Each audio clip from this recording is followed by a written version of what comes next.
I spent years watching my cousin destroy every relationship I had, and my family just let it happen.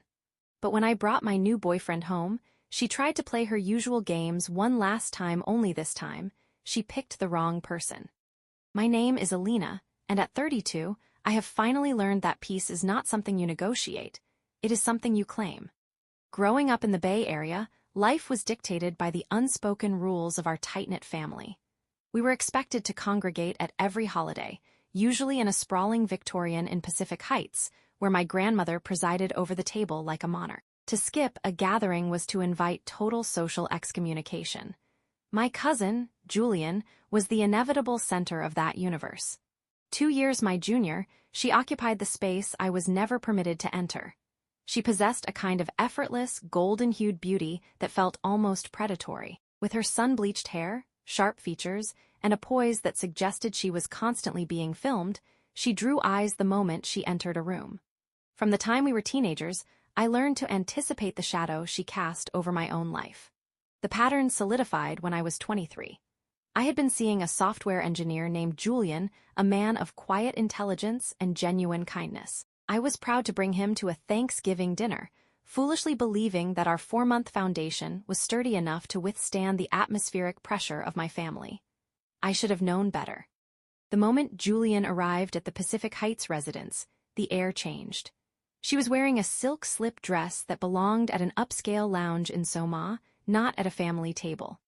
My mother simply sighed, a silent acknowledgement of the chaos that was about to unfold, while I tried to keep my focus on my partner. We were sitting in the parlor, enjoying a brief reprieve from the main group, when Julianne arrived. She did not just enter the conversation, she dismantled it. She wedged herself onto the small love seat between us, her body language engineered to exclude me while tethering Julianne to her orbit. She leaned in close, her laughter punctuated by casual touches to his arm, projecting an intimacy that made my skin crawl. I watched, anchored to my seat by a sense of paralysis, as she acted as if I had vanished entirely. By the end of the evening, she had carved out a private connection with him in the kitchen, and when I confronted her, she offered only a saccharine, hollow smile. 3 weeks later, Julianne ended things, citing a need for independence. 2 months after that, I saw him tagged in one of Julianne's posts, their arms linked somewhere in the Mission District. It was the blueprint for every subsequent failure. Every time I brought a date into the orbit of my family, Julianne would arrive looking as if she were walking a runway, and within hours, she would have siphoned off their attention. There was the architect, the muralist, the venture capitalist, all of them eventually succumbed to the game. My family never intervened. My mother dismissed it as youth. My aunt suggested I simply lacked the competitive spirit. My grandmother advised me to cultivate a more alluring persona. I eventually stopped bringing men home altogether, choosing to present myself as a dedicated careerist while navigating my personal life in secret, terrified of offering Julianne another target. It was a miserable, hollow existence, but it was the only way to keep a sliver of my life unpolluted by her ego. Everything shifted when I turned 31 and met Elias. He was a surgeon, grounded and deeply compassionate, and for 8 months, we built a relationship that felt like a sanctuary from the frantic pace of the city. As the holidays approached, the pressure to integrate him into my family became unavoidable. I was terrified, haunted by the graveyard of past relationships that Julianne had claimed, but Elias was unwavering. He laughed off my warnings about my cousin's tactics, insisting that as a mature adult, he was immune to such calculated games. I wanted to trust him, but as we drove to my parents' home on Christmas Eve, my anxiety was a physical weight. Julianne was already in the parlor, wearing a white sweater dress that clung to her silhouette, looking like a high-fashion editorial set against the traditional holiday decor. When she saw Elias, her demeanor transformed. She locked onto him with a hunger that was chillingly familiar. She greeted him with a hug that lingered seconds too long, her gaze flicking over me as if I were an accessory he had mistakenly carried into the room. The evening became a gauntlet of psychological warfare. Julianne circled us, interjecting herself into every dialogue, laughing a little too loudly at Elias' jokes, and manufacturing scenarios where she required his assistance. She eventually feigned a minor injury, exploiting his medical background to lure him into the kitchen under the guise of needing help with a stain. I watched, helpless and furious, as he hesitated, briefly looking back at me before following her. They were gone long enough to exhaust my patience. When they returned, Elias seemed flustered, offering a weak, overly technical explanation about a medical question she had supposedly asked, while Julian wore a look of quiet, satisfied triumph. We left early, the drive home thick with a silence that screamed of the cracks she had successfully splintered in our foundation. By February, we had parted ways, and in March, I saw him at a restaurant with another woman, not Julian, but someone cut from the exact same cloth. It was the final straw. I retreated, cutting off my attendance at family events and shielding my life from their collective gaze, finally accepting that the cost of proximity was too high. Then, I found an outlet in a volunteer literacy program. I was matched with an inmate named Marcus, a man serving the final years of a sentence for armed robbery. Our initial exchanges were strictly academic, but they soon evolved into something raw and profoundly honest. He spoke of his past mistakes, his desire for redemption, and his efforts to educate himself while incarcerated. Through our letters, I felt seen in a way I never had before. He provided a perspective that was refreshingly devoid of the superficial social maneuvering I face daily. When he eventually was released, we met in a quiet coffee shop in the Richmond district. The connection we had built on paper proved to be even more substantial in person. He was observant, devoid of pretension, and possessed an intuitive ability to sense when I was distressed or needed space. It was, for the first time, a partnership where I was the primary focus, not a secondary character in Julian's drama. When my mother reached out in November to insist on my attendance at Thanksgiving, I found myself paralyzed by the familiar dread of Julian's influence. I shared my hesitation with Marcus, detailing the entire history of Julian's predatory patterns and my fear of watching my newfound happiness be systematically dismantled. To my astonishment, Marcus did not recoil. He insisted on coming with me, confident that his 7 years navigating the harsh environment of prison had more than prepared him to handle the psychological games of a manipulative cousin. I was deeply skeptical, yet I was also reaching a breaking point with my family's enabling behavior, and I ultimately agreed to bring him along. The morning of the holiday, the atmosphere was fraught with tension, but Marcus remained remarkably steady, dressed in a simple, understated outfit that blended perfectly into a normal family setting. Upon our arrival at the family home, the reunion with my parents was warm, but the arrival of Julian immediately sharpened the air. She descended upon us in a dramatic ensemble that felt completely out of place for a family gathering, her eyes immediately narrowing as she assessed Marcus. She initiated her standard repertoire, extending a hand that she held onto for an uncomfortable duration while attempting to probe into the details of our relationship with a veneer of faux innocence. As the evening progressed, the cycle repeated itself. Julian inserted herself into every conversation, employing calculated physical touches and leaning in during discussions to draw focus. Marcus, however, remained an immovable object, answering her inquiries with polite brevity before redirecting his attention to me or other family members. His refusal to be baited or flustered by her performance was jarring for her, and I watched as her frustration mounted. During the dinner, while she labored to dominate the conversation with self-aggrandizing stories, Marcus simply engaged in genuine dialogue with my uncle and grandmother, keeping his hand on mine under the table to signal his unwavering presence. The turning point occurred in the living room, where Julian attempted to corner Marcus by the beverage station for their customary private exchange.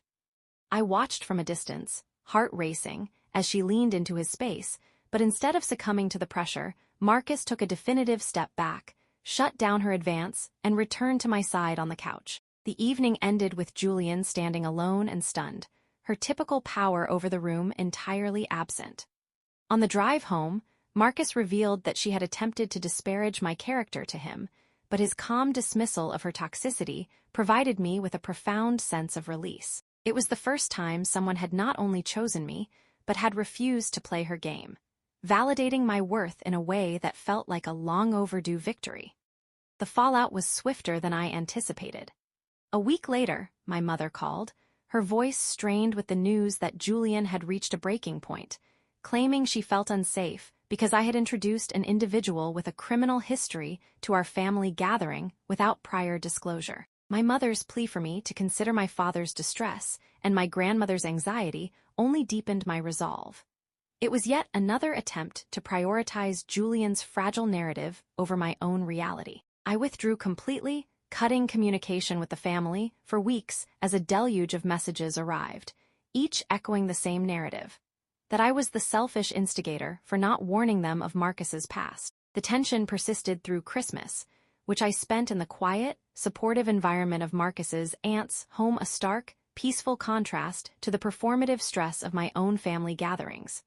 Then, in January, a meeting with my cousin Jessica unveiled the true depth of the situation. Jessica, looking visibly shaken, revealed that Julianne had been struggling with deep-seated insecurity and a compulsive need for external validation, symptoms identified by a therapist she had been seeing following recent panic attacks. The therapist had urged Julianne to confront her patterns of behavior, but instead of healing, Julianne had spiraled, obsessed with the fact that her usual tactics had failed to sway Marcus at Thanksgiving. The revelation was chilling.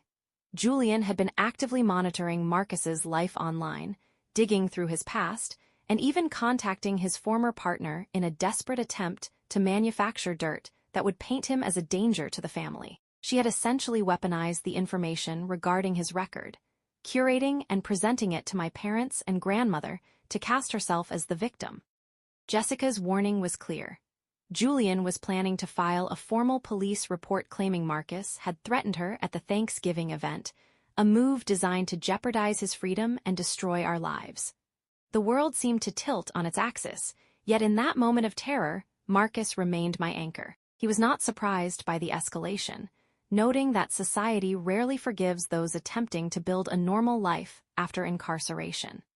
He then produced a recording he had made during our Thanksgiving visit, a habit formed in prison for his own protection that captured the entire exchange by the beverage station. The audio was damning. It documented Julianne's overt attempt to seduce him, her disparagement of me, and his clear, firm refusal of her advances. We realized that if she carried out her threat to file a false police report, we possessed the definitive evidence to dismantle her fabrication completely. It was a chilling insurance policy, but one that finally allowed us to stop waiting in fear and start living with the knowledge that her games no longer held power over our future. The situation reached an unexpected turning point when my mother informed me that Julianne had been involved in a minor automobile accident and was hospitalized. Though I felt no genuine desire to see her, I went to the hospital to demonstrate that I was, finally, the one in control of my own integrity. Inside the private room, Julianne appeared fragile, her bravado replaced by an admission that her life was collapsing under the weight of her own insecurities, and the realization that she could no longer use men as a shield against her own emptiness. She confessed to years of jealousy, acknowledging that she had weaponized my own life to distract herself from her lack of substance. She apologized, but while her tears were real, I felt only a profound, weary detachment rather than the closure I had once craved. I told her that I could not offer forgiveness, but I appreciated the admission before firmly instructing her to remove herself from my life and Marcus's forever. I later learned from Jessica that the police had contacted Julianne's therapist because she had actually initiated the process of filing a complaint against Marcus. The therapist, however, had intervened, forcing Julianne to confront the fact that she was attempting to destroy a life to soothe her own panic, which ultimately prevented her from following through with the false report. Relieved, I returned to my life with Marcus, moving into a modest apartment in the city where we began to build a domestic reality, adopting a dog, navigating work, and creating a space that was entirely, quietly our own. Months later, a handwritten letter from Julianne arrived, detailing a history of past trauma that had fueled her obsession with external validation and her envy of my stability. She admitted to her malicious attempts to dismantle my relationship to feel powerful, yet she expressed a new dedication to intensive therapy, far from the toxic environment that had enabled her behavior for years. Though I did not offer immediate reconciliation, I acknowledged her honesty while maintaining the necessary distance to protect our hard-won peace. A 1.5 years after that, news came that she had become engaged to a woman named Monica, having transformed into a more grounded, genuine version of herself.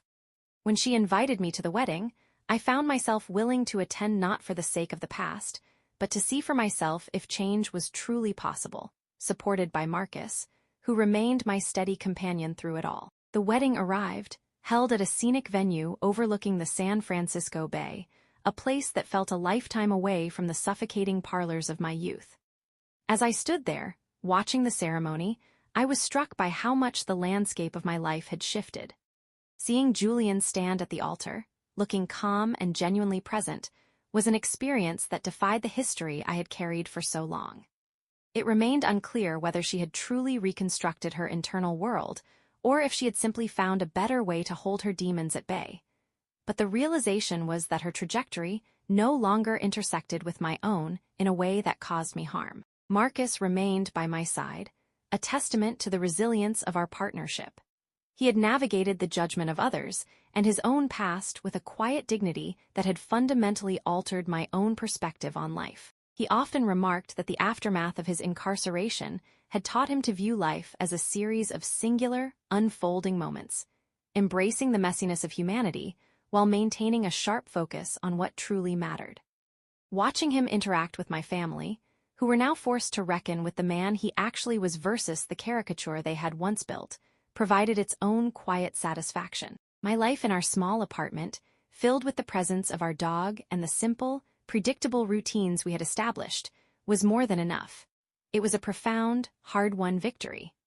I no longer dwelled on whether the family would fully grasp why I had to construct those boundaries, or if Julianne and I would ever reclaim a traditional cousin-like bond. The frantic need for validation and the paralyzing fear of being overshadowed had evaporated, replaced by the reality of a life that I had built on my own terms. In the quiet moments before heading home, I looked out over the water, finally understanding that true strength was not found in winning a contest against someone else, but in the freedom of simply existing as oneself, unburdened by the expectations of others.